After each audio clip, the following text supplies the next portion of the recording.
Thank you very much, Honorable Speaker. No, Speaker, we are just from a light moment, but this is not very light now, as it touches on very serious matters that are before the House. Honorable Speaker, this is a statement on allegations of inducement in the consideration and passage of a bill.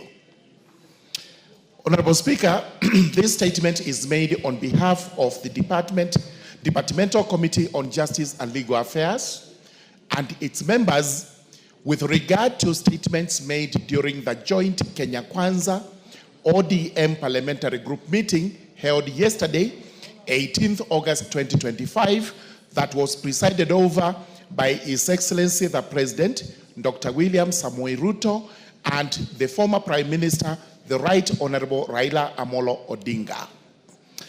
At the meeting, a statement was made to the effect that the consideration and passage of the Anti-Money Laundering and Combating of Terrorism Financing Laws Amendment Bill 2025 was influenced by a Kenya shillings 10 million inducement collected by a member of parliament or members of parliament allegedly on behalf of members of the National Assembly.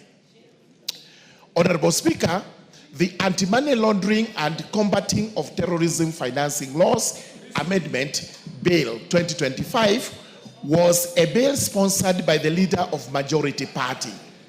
It was read for the first time in the House on the 4th of March 2025 and thereafter committed to the Departmental Committee on Justice and Legal Affairs for consideration and reporting to the House. The committee duly conducted public participation, considered the bill, and tabled a report in the House to inform the House's second reading of the bill. The bill sought to amend 10 acts of parliament to address technical compliance deficiencies identified by the Eastern and Southern Africa Anti-Money Laundering Group, the Financial Action Task Force in Kenya's regime on anti-money laundering, combating of terrorism, financing, and the combating of proliferation of financing. The record of the House reflects that after exhaustive debate, the bill and the amendments proposed by the committee were wholly supported, leading to its passage on Wednesday, 16th April 2025, with amendments. Following its referral by the President with reservations on the term of the Office of the Director General of the Financial Reporting Center, the bill was passed by the National Assembly on Tuesday, 3rd June 2025, with amendments fully accommodating the President's reservations. On behalf of the Justice and Legal Affairs Committee, I wish to categorically state that the committee did not solicit and did not receive any inducement of any kind whatsoever from any member or quarter in its consideration of the Anti-Money Laundering and the Combating of Terrorism Financing Laws, Bill 2025, as alleged or at all. The Departmental Committee on Justice and Legal Affairs and its members are fully cognizant of the principles of leadership, ethics, and integrity which bind the members of Parliament. The committee and the members condemn and abhor corruption and any practice that is likely to erode these principles that are the substratum of the public trust that the people of Kenya have entrusted on this institution of the House of Parliament. Having deliberated over the matter and considering that the bill in question was a government bill whose contents were supported by the House, the committee poses the following 4 questions. Number 1, which member or members of the National Assembly solicited and or received the said Kenya shillings 10 million on the, or any other inducement in relation to the consideration and the passage of the bill? Number 2, who gave the alleged inducement? Number 3, what was the purpose of the inducement? And number 4, have the allegations been reported to the relevant law enforcement agencies? The committee notes that any inducement with respect to the bail could only have been given to persons opposed to the strengthening of the laws against anti-money laundering, terrorism, financing, and related offenses. Only a person or entity that engages in corrupt practices, or wash, as is popularly known, could have opposed the passage of the bill. The fact that the committee recommended the passage of the bill and ensured its enactment into an act of parliament that is now in force speaks for itself.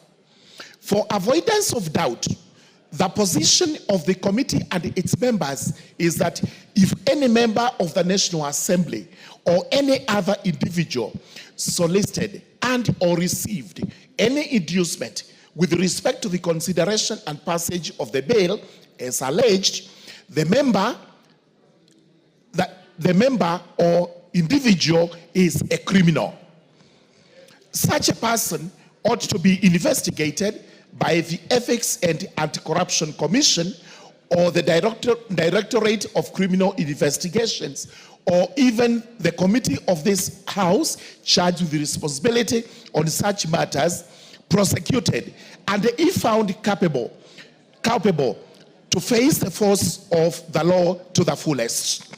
Such conduct has no place in the discharge of the mandate of the National Assembly and in the society of Kenya as a whole.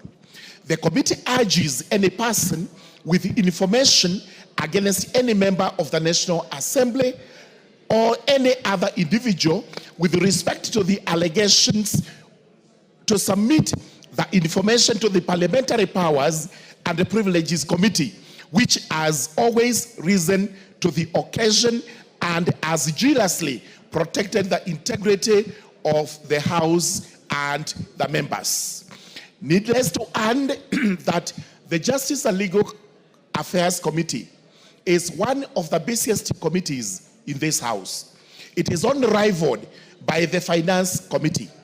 These two being the busiest have always and will always resist any temptation, any advances that are made to induce the committees with the finances or any other form of material inducement, because the dignity of this House must be maintained at all times. Thank you, Honorable Speaker. I beg to lay my statement. Thank you very much. Before I sit, Honorable Speaker, before I sit, allow me kindly to read one article from the Constitution. This is extremely important, and members to listen because you'll be commenting on this. This is Article 96 of our Constitution.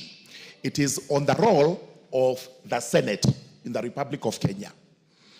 Number one, the role of the Senate represents the counties and serves to protect the interests of the counties and their governments. Number two, the Senate participates in the lawmaking function of Parliament by considering, debating, and approving bills concerning counties as provided by Articles 109 to 113 of the Constitution. The most important is at sub-Article 3. The Senate determines the allocation of national revenue amongst counties as provided in Article 217 and exercises oversight over national revenue allocated to the county governments. So, emphasis is on sub-Article 3 on oversight. Thank you very much, Honorable Speaker. I beg to lay. Thank you, Honorable Member Murugara. I promise to give Honorable Wandeto. Is he in the House? Honorable Wandeto, on the basis that he